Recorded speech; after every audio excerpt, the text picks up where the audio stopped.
Start. Sir, I agree wholeheartedly with the sentiments expressed in favor of public cooperation, in favor of the importance of public cooperation. I would like to place this question of public cooperation much higher than they have done in relation to the success of our 5-year plans. It is indispensable for the success of the 5-year plans, not only for the 5-year plans but also for the progress of the country in every direction.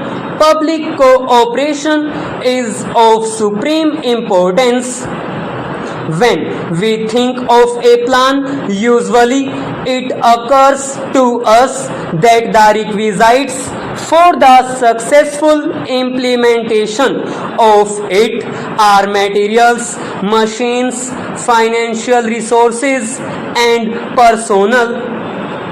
Of course, personnel is very important, trained personnel of all categories, but I personally feel that there are those other things less tangible which are even of greater importance.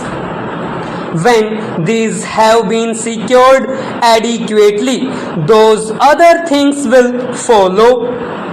They are a sense of unity in the country, a sense of discipline in the country, and enlightened and enthusiastic cooperation of the people in all the various development programs and the various schemes for the building up of the country. Therefore, I think that a discussion of the question in this house has been of very great assistance.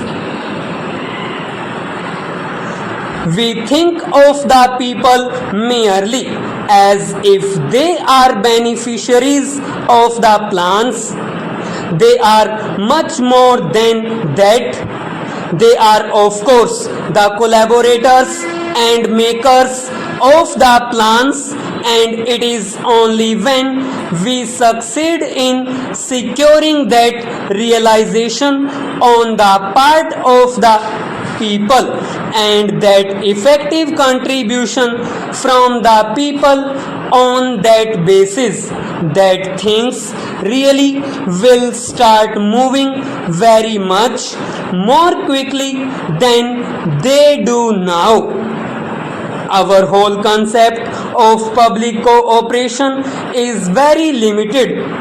We think of only people attending our meetings and of a little sharamdan here and there. The idea of public cooperation is very much deeper than that. It is much more fundamental. There are millions of people in the country who are in the fields, factories, and offices. The moment they begin to see that it is on a little better work, harder work on their part that the progress of this country depends, that realization itself will make for greater, quicker, and accelerated progress. As was pointed out by one honorable member, it is a question of attitudes, it is a question of a certain perception, a certain understanding. There has to be an understanding of what is going on in the country, what the prospects are before us, how they are related to our welfare as individuals and as families, and also to the welfare of prosperity. there is also something more than this intellectual appreciation. It is an emotional link with all that is happening. Public cooperation, therefore, has to be understood in that sense.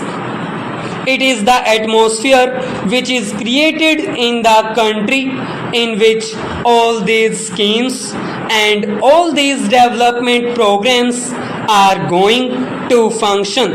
That is important for their success. That atmosphere depends upon the people, their minds and their attitudes. There is also the question of resources. People help not only by their work, the resources also are drawn from them. They pay in various ways taxes, loans, etc. If we want to step up our development, investment has to be increased. The resources for the public sector and the private sector come from the savings of the community. This means economy and avoidance of wasteful expenditure. One honorable member said that austerity should not be restricted to the workers only. I never said that austerity should be practiced by the poor workers. I have always fought for higher wages for them. Certainly, if we see that there is a small number of people who are rich, well, that small number also has to be called upon to avoid ostentatious expenditure and avoid wasteful consumption and wasteful expenditure. When we are thinking of a more equitable distribution and putting more money in the hands of a larger number of people, it is not only the savings of a few that are going to push up the resources needed for the plan. Let it be very clear, it will have to be the savings of larger numbers of the community that will make the plan a success.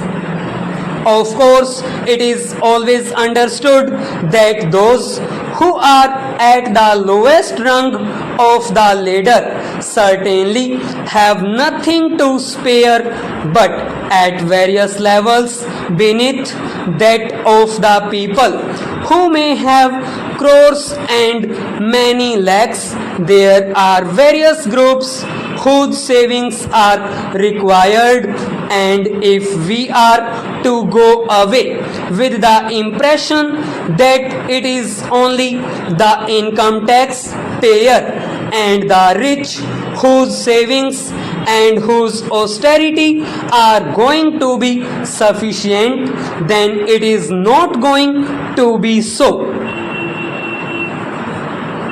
The question of harder work, more honest work, economy, austerity in various degrees, all these are important for the plan. There is the question of the sense of discipline, of how we behave towards each other and how we provoke each other. The occasion may be very small, but it may appear at the time to be something of a crisis, but when it is considered in relation to the vast question development of the country, the further of the country, that small trouble which arises of one thing or the other pales into significance even from the point of view